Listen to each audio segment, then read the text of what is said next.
So many stories. Have you ever wondered where they came from? A story, a story. Let it come, let it go. If it be sweet, or if it be not sweet, take some with you, and let some come back to me. Once, O young people round my knee, there were no stories on the earth to tell.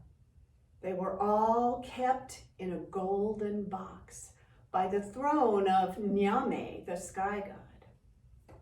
Now, little Anansi, the Spider-Man, wanted to buy those stories. And so he spun a web up to the sky. And he climbed up to speak with Nyame. He said, "Oh, Nyame, I have come to pay the price for your stories." "Tway, tway, tway," laughed Nyame, the sky god. "How can a little Spider-Man like you, so small, so small, so small, pay the price that I ask?" "But what is your price?" asked Anansi. "I ask that you bring me Osebo, the leopard of the terrible teeth. I ask that you bring me Mboro, the hornets who sting like fires. And I ask that you bring me Moetzia, the fairy whom no man sees." "I will gladly pay your price," said Anansi. And he climbed back down the web and began running along the jungle path, yididi, yididi, yididi, until he came to Osebo, the leopard of the terrible teeth. "Oh, Anansi, you are just in time to be my lunch." "That will be as may be," said Anansi, "but first let us play the binding game." "Now, how is that played?" asked Osebo, who loved games. "It is played with vine creeper," said Anansi. "First, I will bind you by your foot and foot. Then I will untie you and you can tie me up." "Oh, very well," said Osebo, whose plan it was to eat Anansi when it was his turn. And so Anansi took the vine creeper and he bound Osebo by his foot, by his foot, by his foot, by his foot. "Now, Osebo, you are ready to meet the sky god." And he took the leopard and he hung him in a tree to wait while he gathered his other captives. Now Anansi took a calabash, a great hollow gourd like a squash or a pumpkin. He took it down to the river and he filled it with water. Then he plucked a palm frond, a branch from a palm tree. He took these things to where Mboro, the hornets who sting like fire, have their nest. He stood in front of the nest. And holding the palm frond over his head, he emptied the calabash of water over himself so that the water dripped down as though it were raining. Holding the empty calabash in the other arm, he called to the hornets, "It is raining, raining, raining. Will you not fly into my calabash so that the rain will not tatter your wings?" "Oh, thank you, thank you, thank you," hummed the hornets. And into the calabash they flew and boom, Anansi stoppered it shut. "Now you too are ready to meet the sky god," said Anansi, and he took the buzzing calabash and he hung it in the tree next to the leopard.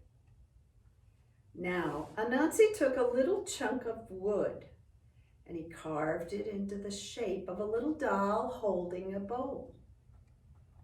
He mashed some yams, a kind of sweet potato, and filled the bowl with them. Then he covered the little doll all over with a sticky latex gum. Then he took the little doll to a flamboyant tree where fairies are known to come and dance. He set the little doll at the foot of the tree. One end of a string he tied around the little doll's neck. The other end he held in his hands as he hid behind a bush and waited.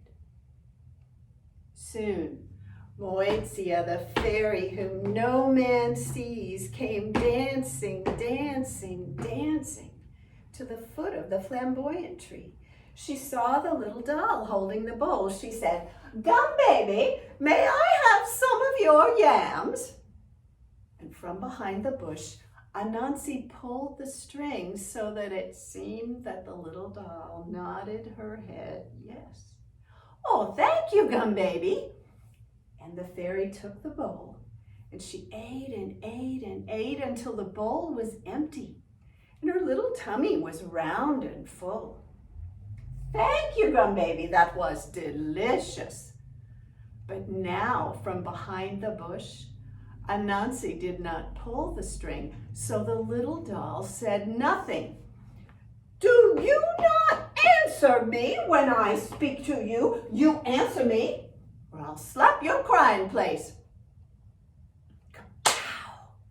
She slapped the little doll's crying place, and her little hand stuck fast to the doll's sticky cheek. "You let go of me, or I'll slap your other crying place." Kapow! She slapped the doll's other crying place, and now both hands were stuck fast. The little fairy pushed against the doll with both feet, and they too stuck fast. Now Anansi came out from behind the bush. He stood over the angry fairy. He said, "You too, Moetzia, you too are ready to meet the sky god." And so he took the fairy and he collected his other captives from the tree. He spun a web around them all. Then he spun another web up to the sky. He climbed up, pulling his captives up after him. He took them to the court of the sky god. He said, "Oh, Nyame, I have paid the price that you asked for your stories. Here is Osebo, the leopard of the terrible teeth. Here are Mboro, the hornets who sting like fire. And here is Moetzia, the fairy whom no man sees." Nyame, the sky god, called together all his nobles. He said, "Hear me, all my nobles. From this day and going on forever, all stories will belong to little Anansi here, the Spider-Man. He has paid the price that I asked for my stories, and they will belong to him. They will be known as Spider Stories. Sing his praises, all of you."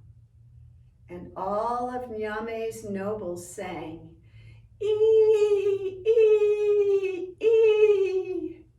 And now Anansi took the golden box of stories and he climbed down with it to his village.